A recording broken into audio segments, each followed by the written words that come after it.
Assalamualaikum warahmatullahi wabarakatuh. Alhamdulillah,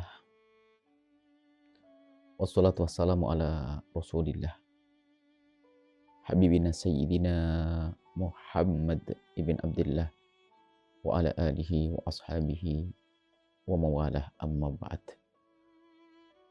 Para perindu kemuliaan, perindu kebahagiaan, pecinta baginda Nabi Muhammad sallallahu alaihi wasallam. Sebagai orang beriman, iman kepada Allah, dan iman akan adanya kehidupan setelah kehidupan di dunia ini. Dan di sana ada kebahagiaan, dan di sana ada kesengsaraan. Bahagia di surga Allah Subhanahu wa Ta'ala. Maka kuatkan kerinduan Anda kepada surga. Dan tentu akan kuat secara otomatis asalkan kuat iman kita akan adanya surga, tempat keridhaan Allah Subhanahu wa Ta'ala. Di saat kekuatan iman kita kuat akan adanya surga Allah, dan disitulah keridhaan Allah, dan disitulah kebahagiaan yang sesungguhnya, maka selagi kita hidup di dunia ini secara otomatis akan berjuang untuk mendapatkan kebahagiaan tersebut. Dan tidak ada pintu menuju kebahagiaan. Tidak ada jalan menuju kebahagiaan hakiki di surga nanti, kecuali saat kita berada di dunia, mencintai dan mengikuti Nabi Muhammad SAW.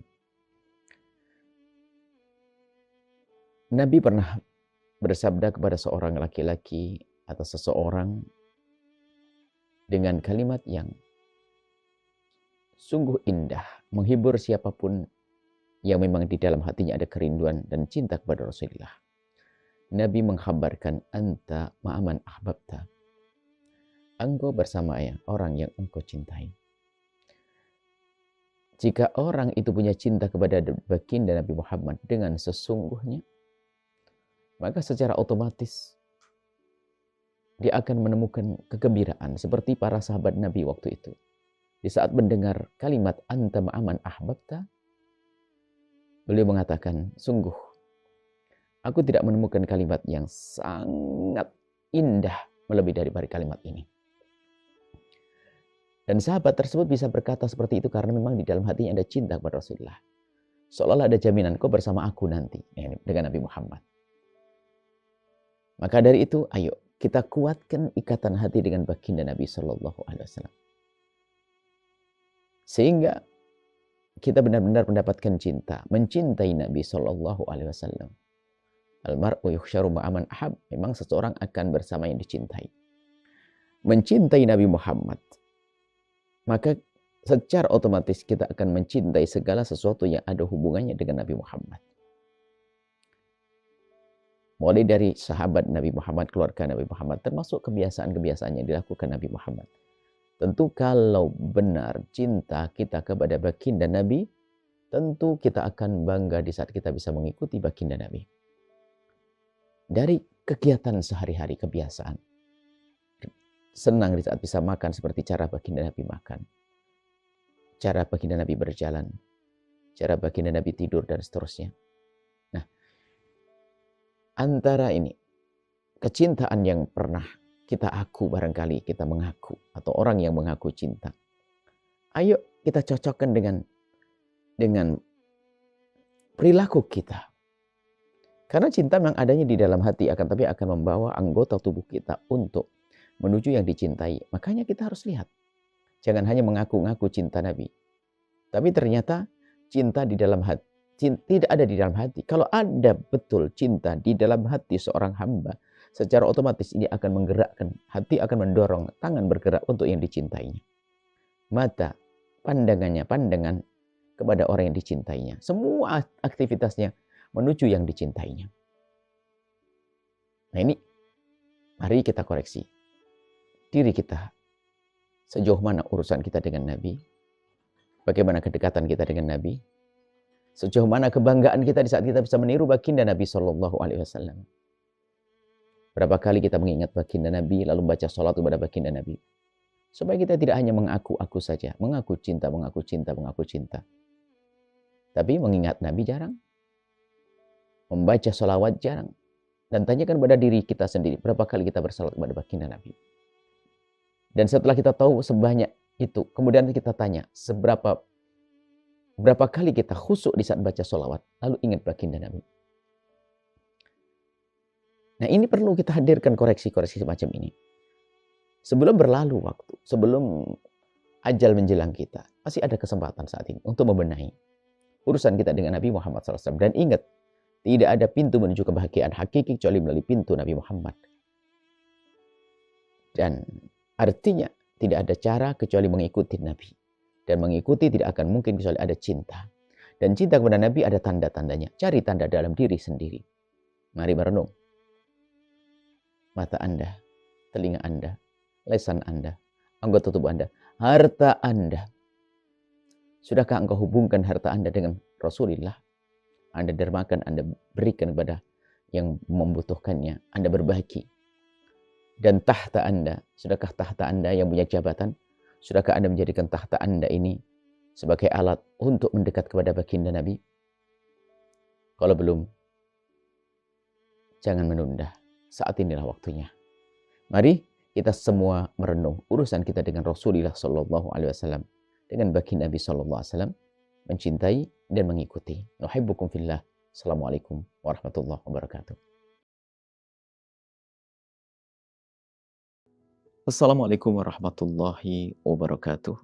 Alhamdulillah wassalatu wassalamu ala Rasulillah habibina Sayyidina Muhammad ibn Abdullah wa ala alihi wa ashabihi wa mawala amma ba'd. Sangat kami cintai, perindu ridha Allah. Cinta baginda Nabi sallallahu alaihi wasallam. Al-Quran firman Allah, kalamullah.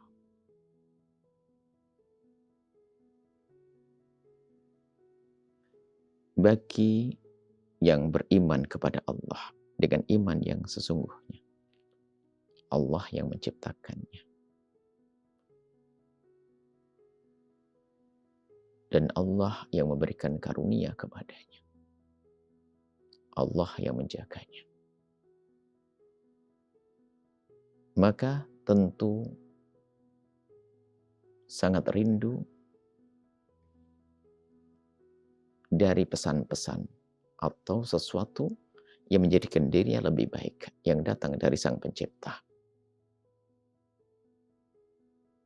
Karena dia punya keimanan. Kecuali orang yang tidak punya iman, tidak kenal Allah, maka dia tidak tahu, tidak memerlukan rambu-rambu atau petunjuk dari Allah, karena dia tidak beriman kepada Allah. Sehingga jalannya, hidupnya semaunya sendiri. Tapi bagi orang yang kenal Allah, beriman kepada Allah, maka dia akan rindu petunjuk dari Allah yang bisa membawanya menjadi lebih bagus. Dan petunjuk ini adalah diantaranya Al-Quran yang dibawa oleh baginda Nabi Sallallahu Alaihi Wasallam. Sehingga kalau orang punya keimanan yang dahsyat, tentu dia akan rindu untuk menelaah Al-Quran, membaca Al-Quran, memahami isi Al-Quran.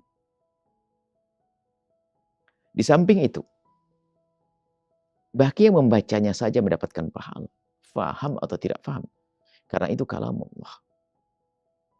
Maka dalam kesempatan singkat ini, ayo kita tes diri kita sendiri yang mengaku beriman kepada Allah, cinta kepada Allah Subhanahu wa Ta'ala.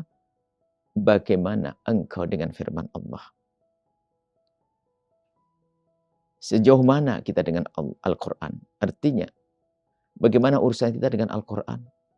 Berapa banyak ayat-ayat surah-surah yang kita baca? Berapa banyak ayat-ayat yang kita baca dalam sehari? Tanyakan diri Anda sendiri. Kita sering membaca surat-surat dari hamba-hamba Allah, WhatsApp, Telegram, atau apa saja. Lihat medsos. Setiap saat kita lihat barangkali pesan-pesan. Akan tapi, sudahkah kita memastikan bahwasanya pesan Allah akan saya nomor satukan? Ini ujian bagi kita. Kita bukan dilarang mendengar pesan dari siapapun dari hamba Allah selagi itu bermanfaat. Akan tapi akan menjadi salah kalau kita lupa dengan pesan-pesan Allah, firman Allah. Tanyakan kepada dirimu sendiri berapa banyak Al-Quran yang Anda baca dalam sehari. Kalaupun sudah, dalam membaca Al-Quran, sudahkah Anda menghayati perlahan demi perlahan tentang isi-isi Al-Quran? Kemudian melangkah lebih jauh lagi, sudahkah kita mulai mengamalkan isi-isi Al-Quran? Atau kita sampai ke derajat pemahaman memang perlu bimbingan para guru yang mengajarkan kita tafsir dan lain sebagainya. Akan tapi paling tidak dari awal bahwasanya kita sudah merindukan diri kita membaca Al-Quran. Maka pastikan bahwasanya tidak ada hari berlalu kecuali kita sudah membaca Al-Quran. Apalagi kalau membaca Al-Quran kita jadikan satu tradisi di keluarga kita yang indah. Suami istri sebelum tidur, setelah tidur, habis maghrib, setelah isya, dan seterusnya membaca. Bisa jadi gantian, sang istri membaca, didengar oleh sang suami membaca surat yang sama, didengar oleh sang istri. Oh, indah. Suasana indah. Disitulah akan Allah turunkan keberkahan, rahmat. Menjadi sebab keindahan dalam rumah tangga tersebut. Jangan jauh dari Al-Quran. Dan juga kami ingatkan bagi siapapun yang bacaan Al-Qur'annya masih belepotan, tidak usah ragu. Tetaplah Anda baca dengan belepotan yang jelas, yang penting Anda tidak sengaja merusak bacaan Al-Qur'an. Tapi kalau bacaan Al-Qur'an salah karena Anda memang belum bisa dan masih berat, masih baru belajar, maka ketahuilah Anda tidak dosa. Disebutkan oleh baginda Nabi bahwasanya orang yang syak, orang yang menemukan kesusahan di dalam baca Al-Qur'an itu mendapatkan 2 pahala. Pahala membaca Al-Quran utuh dan pahala berusaha untuk baca Al-Quran. Padahal membacanya capek, susah. Maka siapapun Anda yang bacaan masih belepotan, tidak usah ragu. Sambil belajar tajwid. Sambil belajar baca Al-Quran benar, tapi terus membaca. Jangan takut. Jangan menghindar dari Al-Quran. Kemudian pastikan setiap hari harus membaca Al-Quran pagi, siang, atau malam. Harus dengan Al-Quran. Bahkan Anda harus menganggap bahwasanya Anda ini sudah, Masya Allah, kropos. Keimanan kalau ternyata sudah tidak baca Al-Quran dalam sehari. Baca dengan serius. Karena Allah menjelang tidur, Masya Allah. Indah. Apalagi Anda dengan pasangan. Atau nanti dengan anak-anak semuanya. Diajak baca Al-Quran. Al-Quran. Al-Quran. Indah. Di situ Allah akan turunkan keberkahan. Allah berikan hidayah kepada kita. Allah berikan rahmat kepada kita. Semoga Allah mudahkan kita untuk membaca Al-Quran, memahami Al-Quran, dan mengamalkan Al-Quran. Nuhibbukum fillah. Assalamualaikum warahmatullahi wabarakatuh. Setelah Anda menyaksikan video ini, jangan lupa berselawat kepada baginda Nabi Muhammad sallallahu alaihi wa alihi wa sahbihi wasallam.